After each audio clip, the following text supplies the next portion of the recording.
And Mama K. What is up? What's up is we are talking about a new 2023 film called Reality. Reality I thought we were talking about your 4th of July party. Oh, that we can. That was pre-show, and I mean, if we get bored, we can go back to that. We'll see what the conversation carries us. But Reality, I actually hadn't heard of this, which is weird. I usually hear of things when someone else brings them, and as soon as it was Mama K and her little list that she sent, and I looked up all the titles. I had recognized most of them. This one I didn't, and I was like, Reality. I saw hour 23. I'm like, good start. Probably get a Jess or a Nicole on this one with that runtime. All right, good start. Now I saw 90-something Rotten Tomatoes. I'm like, awesome. All right, we'll be able to convince people to talk about this. And then I had to see like what it's about, and I was like, oh, not my subject matter, but okay, give it a try. Okay, why don't you explain what this is about and why you brought this to the attention of the group? Well, this is one of my... I did send you a list, and apparently I put one other movie and then a choice of some other movies. This is in the choice realm. And because now that you're giving us this time to like go... Sorry, but based on your list, you didn't really give me a choice. The other choices were not... I was not going to pick the other choices. One was like some action thriller crap that I'm going to give 3 stars to and forget about. And what was the other one? I gave you choices, though. Power Rangers. I know. I thought Power Rangers might resonate, and I thought Jess might want to be on that too. So. No, she was not going to be on that. I mean, it was shorter. Jess? Maybe. I don't know. No? Power Rangers? No, I've never watched... I mean, I'm surprised, though, because I had a brother. You'd think I would, but... Yeah. We reviewed Power Rangers, or did you black that out? You guys did Power Rangers all... Yeah. You did. Remember we watched... You were on the show when we talked about the Mighty Morphin Power Rangers movie. They did backflips for like 10 minutes straight. Are you talking to me? Yeah. Oh my god, never mind. Anyway, okay. What was Reality about, okay?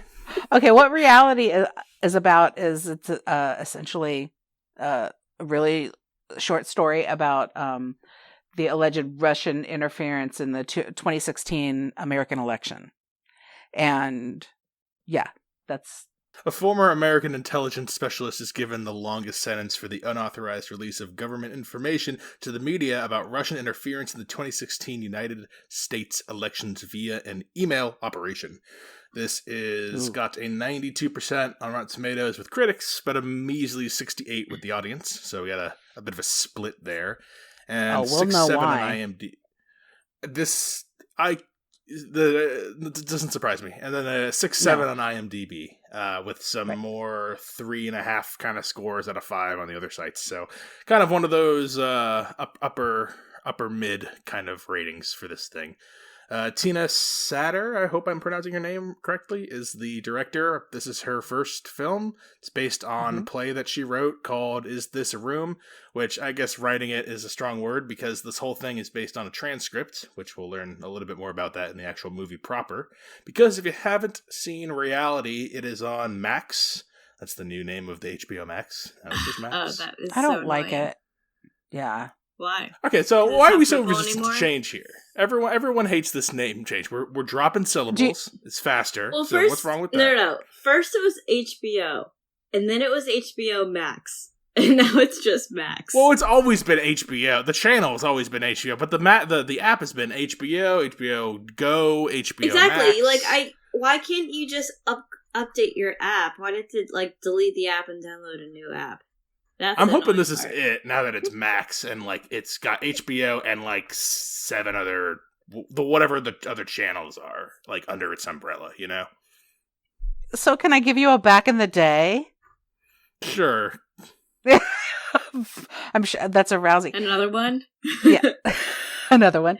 So back in the day, there were basically 2 pay cable channels. There was HBO and Showtime. And then they each had their little subsidiary cable channels. I don't. When you said 2 pay Showtime channels, I pictured you putting a coin in a slot in the TV and turning a crank. I literally pictured you putting coins in the TV. For some reason, that's how old TVs work in my brain. Okay, I'm literally talking like the mid '80s when there was cable and but 2 channels. It wasn't. Yeah, it wasn't. We weren't riding donkeys. Okay, but so HBO, its little subsidiary was called Cinemax, and then it was just Max. And so when they turned onto this HBO Max thing, I was like, no, I don't like it. It feels too retro to me. No one knows this, like you people. None of you people know any of this, and it makes me mad. I don't like it either. I'm back to just HBO. All the movie communities. I'm on business. A lot of investing and business stuff that I've been talking about this, and nowhere at any point has anyone ever mentioned this connection other than the HBO Cinemax connection. I'm going to write Max about is it. Is a go around, come around name. That it's not a new name; it's a recycled name. That's news to me. But the business is the same, right? The company sold it.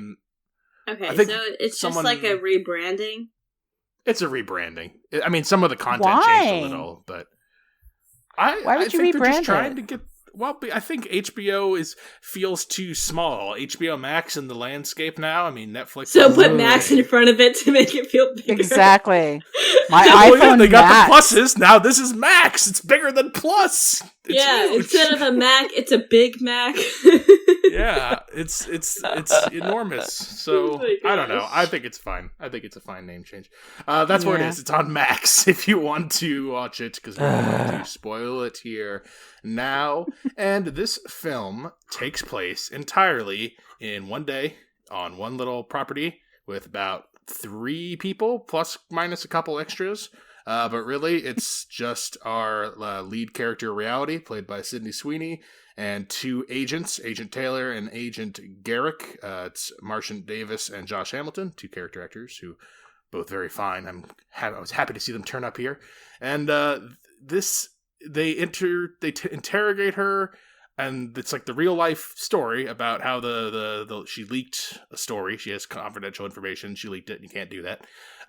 But the whole movie is done in the dialogue is from the transcript from that day, from like the audio recording of that day. So everything that the characters are saying are pretty, to my knowledge, verbatim what it was in the transcript. So, and it'll show you things like when characters stammer or stutter, or when they look around, it'll cut to FBI transcripts showing the character, like the real people's names, and like them actually saying these things. Sometimes when they're talking about events, it'll cut in the images of the the documents. It redacts names of places. Interesting choices, all done in this small location with a couple of characters, and it's just like, it's kind of thrillery. It's like 2 people interrogating the woman. Haven't seen anything quite like this. We just did a documentary, and now we're doing a thing that's not a documentary, but it is very specific style. I've given it enough of this weirdo setup. Mama K, since you recommended this, what did you think of Reality? I think I'd like Jess to go first. Oh, okay. All right, Jess, you up for it? Well, okay. So she's like, no, I'm not up for it. I want to talk about HBO Max more. Honestly, there's probably more stuff to talk about than HBO Max than there is this movie.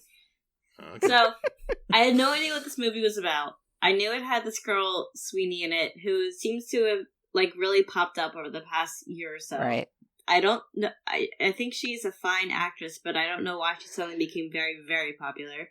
But I recognized her, so I was like, okay, I'll choose this one. And it got pretty good reviews on Rotten Tomatoes.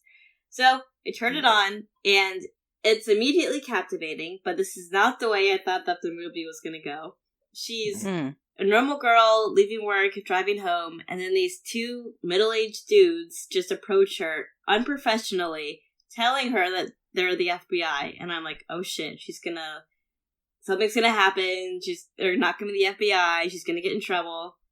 And then weird stuff starts happening where they're so unprofessional, and it just seems so glaringly that something really, really bad is about to happen.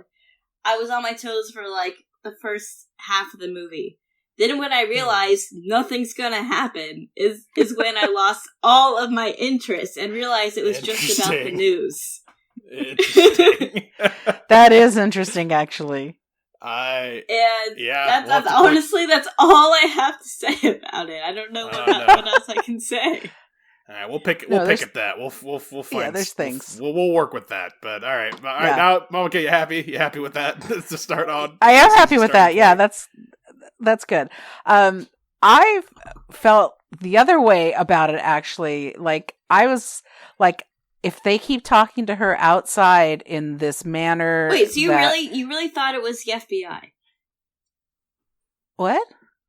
If they just seemed like they were just two guys pretending to be in the FBI and they weren't. Like if I was driving and two guys stopped me in front of my house like that, I would have been like, "This is a scam. You guys are trying to rob me or whatever." Like, well, they did show their FBI badges. Honestly, and then when the other people came, they looked like they were wearing FBI Halloween costumes. Like, nothing seemed authentic. And they kept saying, like, you want to see my warrant? You want to see the warrant? Like, it just But we're not going to show you the warrant. Bad. Yeah. So I guess if they come up to you, what would you have done, Jess? I mean, because apparently this is rip it. You would have been away and call the police. The police, they're going to take you to jail. They're the ones getting you. Well, I think to me they just seem so fake. I don't know. So in the Jess version of this movie, it's 2 minutes long. You try to run away, and they immediately tackle you, cuff you, and take you to jail, and then that's the whole movie. What is the Jess version of the movie? Two guys would have been capable of tackling or whatever. They just one of them was incredibly nervous and incredibly awkward, and the other one just seemed like he was trying to be a hard ass, but he just didn't even know how to ask the right questions. Have you never seen the true crime shows where they're interrogating and they call it what was it, good cop bad cop, where they good cop bad cop, yeah. They try to make you feel like they're your friend so that you give them information without having to detain them. I think that's kind of isn't that. That's what they were doing? I understand where Jess is coming from, though, even though it's not where I understand what she's saying, because I see that part of it, but that's not what struck me about it. But I see that part. These feel like FBI agents from 1982, not 2016 or 17 or whatever. The guy's dressed like something from, a 70s sitcom cop show. And the other guy looks like maybe he's dressed from the same cop show 10 years later, redone. They've redone this cop show and now it's this guy. It's not that they're not convincing as FBI agents. They're just not convincing as characters by the way for me, it's the way they're dressed. It's not, everything else is, I understand that. This is all supposed to, I know that reality is ironic. Reality is not a good reason to tell a bad story. You should change things if it makes it. But I imagine they are going for, authenticity here is the choices.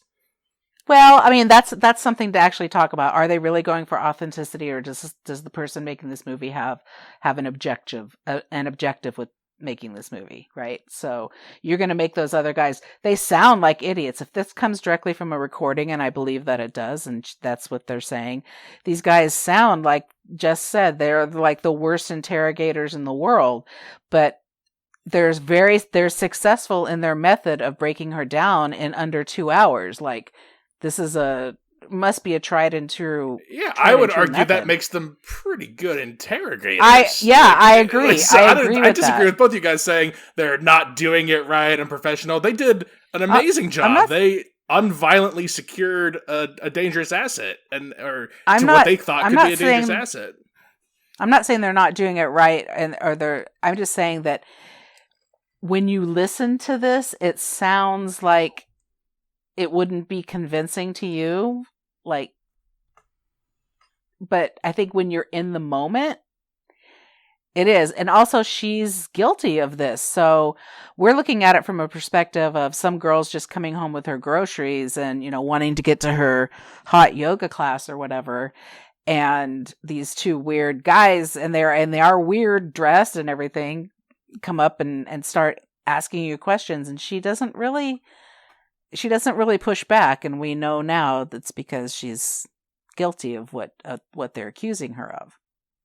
I didn't know what it was about going in watching it. I saw when we were deciding the schedule, what it was about, but I didn't know this was gonna be like they tell you off the bat in the beginning, like, yeah, they say it right at the beginning, like the reason like why everyone's talking kind of weird is because like this is verbatim transcript from what the people said.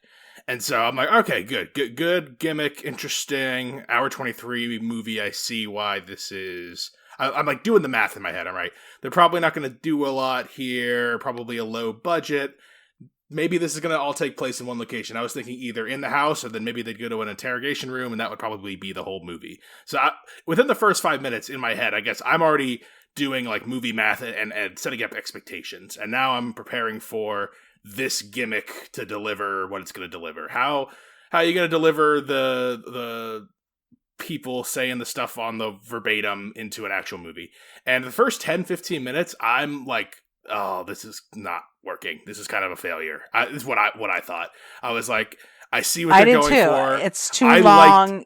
I liked the literalness of it. I loved that this woman is like, for I would say half hour of the movie is just like, okay, but like I got to take the cat out, and like if the cat's gonna shoot me under the bed, like, oh yeah, it's a cute cat. It's like, oh, she's getting pretty big. Why like, I thought this that's why it's great. That's why it's great, Jess. You did no. Once again, Jess, you miss the art of storytelling and filmmaking. Once again. No. Clearly, I thought this was a whole different movie. I thought this was gonna go a whole other direction. Like this makes me think the alien thing. This is what Jess, when sometimes I think you're an alien, because to me this is what I watch. I think I did this. We just did always coming back to hatchet wielding hitchhiker. The stupid true crime things. Nicole watches a whole bunch of those, right? And there's one that she watches where it's literally just cops interrogating people who are guilty in a room, and they blur the person's face, and then it's just showing the cops talking, and then the whole thing is a voiceover guy going, notice how this cop is using this tactic to try to get the suspect to die. Like, I've watched way more than that than anyone should ever, because Nicole just watches that crap. These guys, this whole scenario, extremely accurate to what those things are. Every time cops interview bumpkins who, I mean, I know she's not a bumpkin, whatever, she's a decorated military person, she had blah, blah, blah. Anytime military people interview average Joe person, it kind of goes like this. I'm your buddy. I'm your friend. Oh, it's all casual. It's fine. Oh, don't move. Don't fucking move at all. No, that's it. Yeah, it's fine. Yeah, we'll take care of the dog. It's a big dog. So, I mean, I know you did all these wrong things. So just, we're here to help. We could just try to work it. I think they did an excellent job. And because they used the literal dialogue, once they're in the room in the house, that's when I'm hooked. And then it's the filmmaking choices. Then it's the tight shots on the people's faces and the lip licking, and there's a soundtrack that goes throughout different parts and kind of swells up when the scenes are getting more intense. That classic ringing in your ear thing, lights glaring, intercut with the news, and it's all done with the only dialogue you have is the literal dialogue. It took me a while to get on board, but by the time they're in the room and not arguing and I really getting an interrogation, I crossed over and joined the movie, and I'm like, yeah, I'm on board now. This is starting to work for me. And then it kind of worked through the rest. Jess? Yeah. So Jess, now that I've explained why I like The Thing, why don't you like The Thing? I just found it so boring. Like, when I realized it wasn't going to be the way I thought this movie was going to go, then I was like, alright, this is just the rest of the movie. It's just asking questions and then her just answering them, and that was it, in a room, in a dirty room. I mean, she's right. Like, tense, you didn't feel worried about her character, or you didn't put yourself in her shoes. I was, again, the first half where I thought it was going to be like a big, like something big was going to happen. There's going to be all these action. She's going to have to get away. Like once I realized that was not going to happen, that's when I started getting bored. So the based on a real story and the dialogue, like all from the clip, that didn't make you think, oh, maybe this is not going to be an action film. I don't know. I didn't really think about that. Okay. I got you. I can see how the expectations would shift. Maybe if you knew what it was, if you had known this was what it was going in, I mean, you probably wouldn't have wanted to watch it. But would you have felt differently? Do you think? Probably, yes, but I didn't read anything about it. I just saw who the actress was and turned it on. Yeah, honestly, the actress is one of the reasons, like Jess said, that I wanted to really watch this, because she is getting a lot of play, and I'm struggling to understand why. I mean, she was in, I think, too. Euphoria. She was in the first season, I think, of White Lotus. She was. That's such Euphoria. Yeah, I saw she was in Euphoria. White Lotus. Yeah, and she's been in a lot of things recently, and that's why I don't dislike her, but I'm wondering why she's just in so many things now. I thought she was fine in this. I didn't think. I thought the two cops were more interesting, were more compelling. I didn't think that the character match was great, because in one of the scenes they showed the girl her real life Instagram. So I actually did go to her Instagram and see like who this girl was in real life, and I don't think she was accurately like looked like her or acted like her. It just seemed like two very different people. I would have probably chose a different actress. Yeah, like more... she seemed like, well, she doesn't come across ex-military at all. Yes, like, as an army girl, and the girl on Instagram, like you could tell she goes to CrossFit all the time. Like she's very hardcore. Gotcha. You this more. Girl just seems like I don't know, just a regular girl. I buy yoga for her, but I don't buy CrossFit. So yeah. Yeah, the other girl, like she in her Instagram pictures, that she was like showing off her muscles, and she she was like, yeah, she seemed like she went to Belize for a weekend, like because she was like that badass. This girl didn't seem like a badass girl. It just seemed just like a regular girl. I don't know.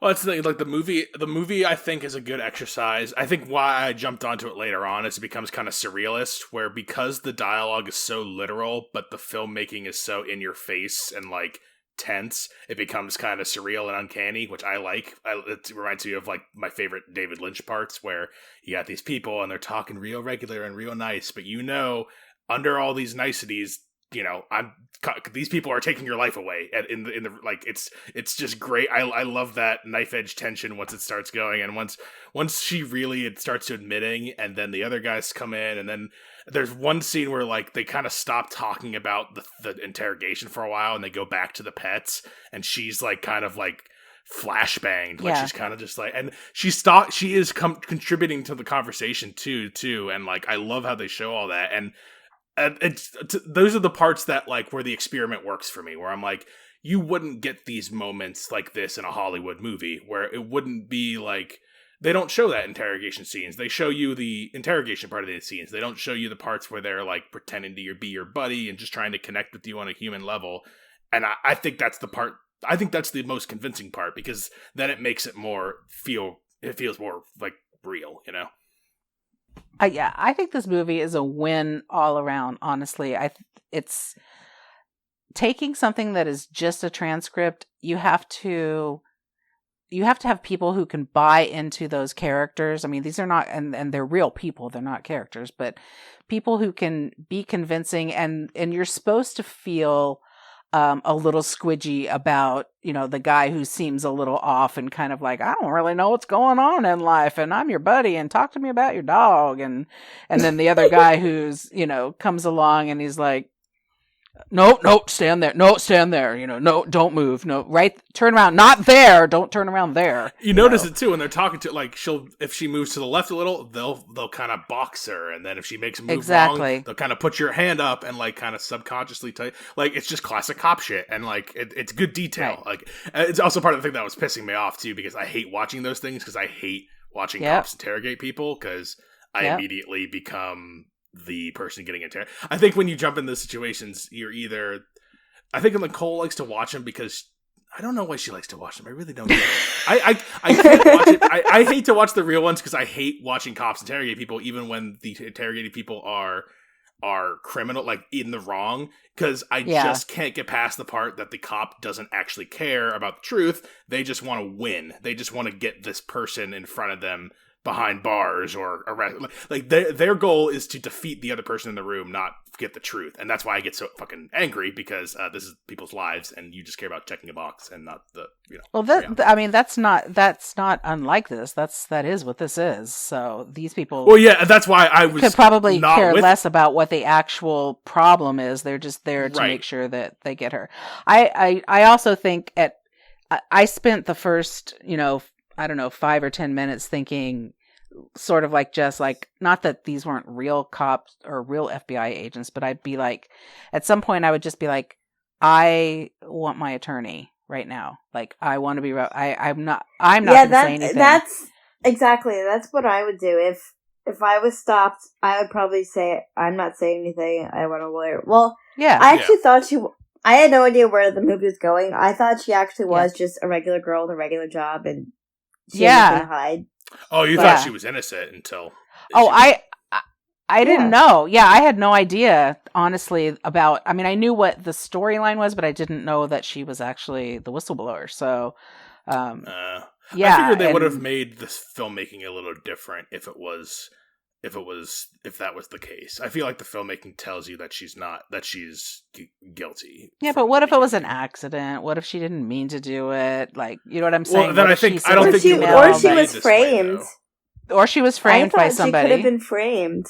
I don't think it would have been filmed this way, though. I think this was deliberate in this style, because, like, I think if you did that and you filmed it like this, it would be sending a different message. Because I think part of the point of this, and that's what I was trying to get the politics. Is I don't get that. I don't understand the politics of leaks, and like, so I was trying to read up. I was trying to understand. I'm like, what is the problem here? So you work for a government agency. You're confidential. You can't leak stuff. That's the crime she committed. She can't. She leaked. To a newspaper. What is it called? The Interceptor or something.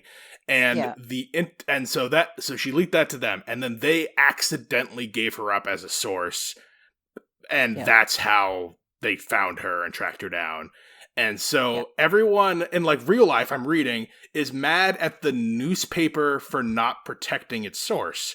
And I'm just maybe an idiot and don't know how journalism works, but what kind of system is it where the journalism relies on leaks and they're illegal? It feels like when two states legalize weed and you can't drive between them with a weed in your car because that's illegal, even though it's legal to have it in both places and buy it in both places. It feels like that. What am I missing here? Like, so if that's the case, then why is it legal for journalists to just print leaks? Because it's the truth and journalism and founding fathers? Is that it? I'm confused. That seems like a terrible everything to me. I don't know what the answer is, but that seems like a wrong way. Am I missing something? I mean, I don't think you're missing anything. The journalism is based on that. I mean, how many times do you hear an unidentified source? That kind of thing. I guess I never thought about the logistics back to that source being someone who shouldn't be sharing that information in the first place. I guess I never fully got there. That's how it always has to be, right? Or else we would not. Or else there would be no news. So if that's the case, then why is journalism legal? Not to sound like I have no idea. Well, because legal, then? The reason behind it is that then there would be even less trust between us and entities, government entities, businesses, corporations, because there's already a lack of trust and a lack of belief in those institutions. Anyway, so why was it? Isn't there like a whistleblower law? Why wasn't she protected under that? Then maybe, I guess. Why is she getting? It seems like the only thing she did wrong was like leak a thing from her company. But it sounds like if that's for the greater good, and in this case, it actually led to the correct. It doesn't sound like anyone's saying that she shouldn't have leaked it, except for literally the cops. Like, I don't know. Maybe she signed something saying that she wouldn't do this. I'm sure. Well, I understand I understand literally that she can't. I think there's a difference between somebody who signs something like that and somebody who's a whistleblower. Like, if I go to work for a company, I don't sign a document when I start saying I'm not going to say anything bad against this company, and I'm not going to, I don't. that's not a thing in existence. But when you go to work for a government agency or somebody who's, a partner of a government agency, yeah. I'm saying though, but I say I'm working for my company and I am on a secret thing and I can't tell anybody about it. And I find out during that secret thing that something I think is not correct, like illegal or something is going on, and then I leak that. I go to jail for that, for trying to. I thought that's what the point of whistleblowing is that it's the right thing to do to tell when something's wrong. Or is the government not doing something wrong here because of I just don't understand. I'm so confused. I don't understand why she's in the wrong. The information, I think what it has to do with is the fact that she's dealing with top secret information. I mean, we're even talking about it now in real life situations just this day. Like, people keeping stuff on their boat or in their garage or in their bathroom or whatever. You can't do that. You can't just keep top secret stuff sitting around. That's not only is it not illegal, it's totally unethical, and you can't. But she did this with a purpose too, and that was part of the point. I think why it seemed like she knew they were coming and she didn't fight really, and like she kind of caved and asked for lawyers. Like it sounded, the movie's framing in a way like it's inevitable. She knew she was gonna get caught, and that's. Well, she also literally had nothing to hide in her house. So she's probably like, sure, do whatever you want. You're not gonna in her mind. She's not like they're not gonna find the document. Right, or if she printed it out. Yeah. Well, I mean, I would think if they're there, she has to know it's over. Like she's just kind of in denial that's kind of us watching her kind of come to terms with that she's been caught. But she does do a little mini, and I like that again in a movie that isn't using the transcript that would be soapboxy and political, but instead where she gets her little piece where she's just like, they have the news on every fucking day, and I go in, I can't fucking stand looking at it, and I just need, like, you see, she gives like a little like mini rant, but it's not coherent. Right. It's not like a manifesto. It's just like that's where I'm like, yeah, it's just like a regular person who's pissed at watching the news all day, so she did something. That makes perfect sense to me. That's what I like about that. It makes sense to me too, because that's like the first scene we see in the movie is her at her job, and my first thought was, oh my god, I would kill myself if I had to sit in a room doing my job with the news on all day, because I don't watch the news, and I don't watch any news, so that would like totally drive me.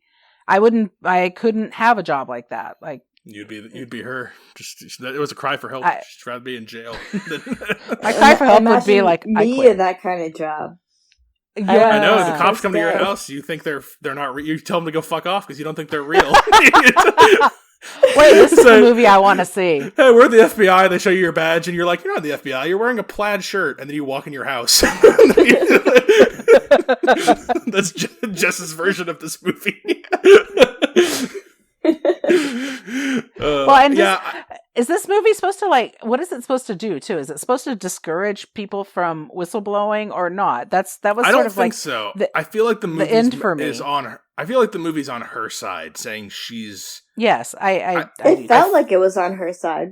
But I like it because it's not like so much. It's not like beating you over the head with it. I think I kind of sense the director maybe wanted to beat you more, but she hamstrung herself into being unable to beat you over the head with her structure, and I think that's the right move because having her preach in soapbox would have been terrible.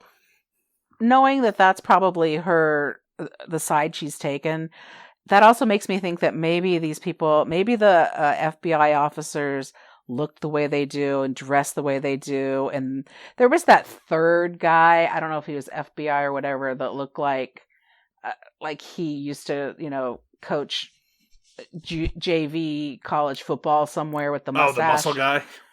Yeah.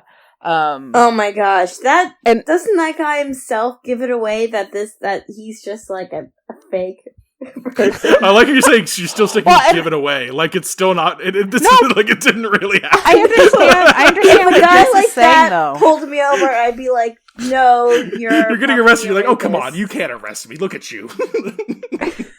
I understand that though, because I think the way that they portrayed these guys is a caricature, and it's by design. I bet these guys didn't look like that. Exactly. Maybe not this extreme, but I feel like I'm sure they were wearing casual clothes is the point. And I think these guys were caricatures, and I think the reality and Sydney Sweeney playing her was not as much of a caricature as these guys were coming in the way they did. And sure, you can hear a transcript, but she's using this medium to translate her idea of what this was like visually. It's not real. It might be as close to reality as you can get without having a video camera there, but it's not real. So you can see I can see where Jess thought that they were not real because of how they were. It's called reality. I mean, come on. They really didn't lean on that at all. Her name's fucking Reality Winner, and at no point did they ever talk about how that's that to be discussed. It could have been ironic. Her name I need to know if that's her real. They never. Or do it could be reality, because I'm sure that's how girls get taken advantage of. Because guys say that they are who they are, and they fall for it, and they get in a lot of trouble. So that's the message of this movie. If a cop pulls you over, it's just a man trying to manipulate you, especially if he's dressed in khaki or cargo shorts. Yeah, you have your attorney on speed dial at all times if you're a woman. Come on. It's true. Yeah. Right. Never let an undercover cop tell you what you can do. Are there any other...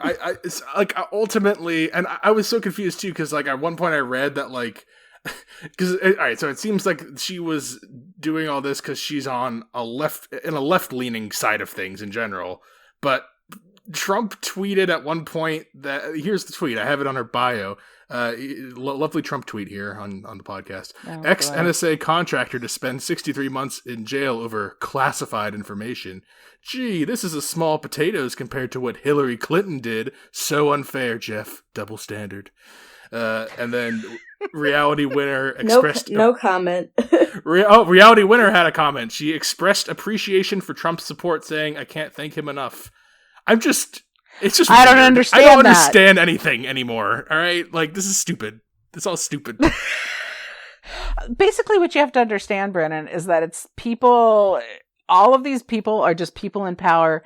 They're power playing. Nobody really has an agenda except for their own agenda. They don't want, they all just want to get in there and fight and duke it out and get as much money as they possibly can and skate. That's basically it. There's no difference between the two sides.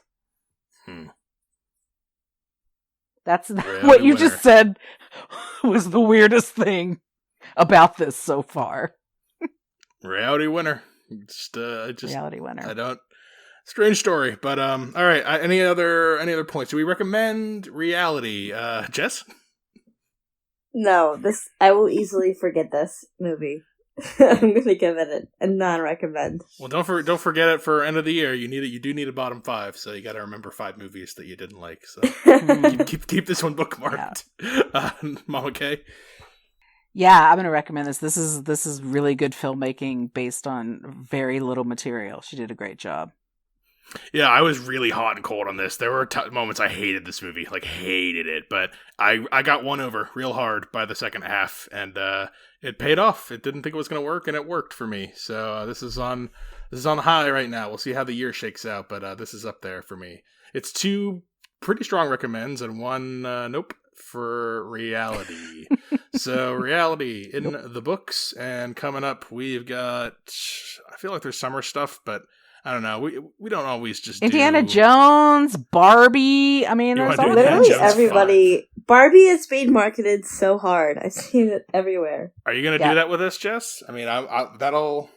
Yeah. What do you want to see this summer, Jess? Yeah, Jess. What are you looking forward to? I probably need to go to the movies to see some trailers. I don't even know what's out. Oh my goodness! I'll find on the list. I'll find you something.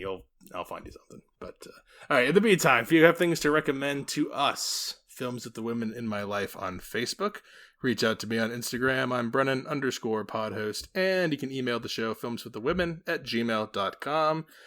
Thanks for being on Reality. All right. Well, until next time, this is Brennan signing off, saying thanks for listening and enjoy your movies. Thanks for listening to Films with the Women in My Life. If you enjoyed being a listener in our life, please rate and subscribe on Apple Podcasts or on your favorite podcast app.